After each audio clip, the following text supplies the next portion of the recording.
আলহামদুলিল্লাহ মাছ মোটামুটি ভালোই আসছে, তবে আমরা আশাবাদ সামনে আরো ভালো হবে। আমরা সাবিলিয়াতে এগুলোই বেশি, মানে বড় মাছ বলতে আড় মাছ, কাতল মাছ, বোয়াল, দুটো দিয়ে আসলে আমরা ছোটো মাছ এখন বর্তমানে আছে। আলহামদুলিল্লাহ সামনে আরো বেশি হবে বলে এটি আমরা আশাবাদ।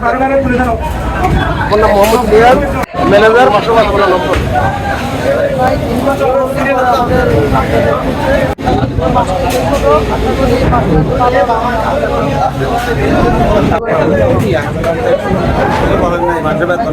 পাঁচ তারিখে দিতে যে আমার নাম মোহাম্মদ পান্না মিয়া, আমি এখানে একজন ব্যবসায়ী এবং আমার ব্যবসায়ী সমিতি। তা আমাদের এই যে 3 মাস পরে 15 দিন পরে আমাদের মাছ চলছে। এখন মাছ আসছে সব গুঁড়া মাছ, এবং এই গুঁড়া মাছে আসছে আমাদের এখানে এই পল্টন এবং তাগা মাছ করার তাগা খুবই অভাব।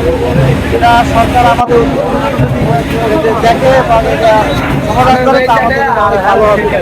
আর যে মাছ আসতেছে মাছের কাজ আমাদের কি এখন কি হয় বা আল্লাহ জানে। কেবল আজকে আরাম করছে, মাছ আসতেছে, বাকিটা সামনে দেখা যাবে।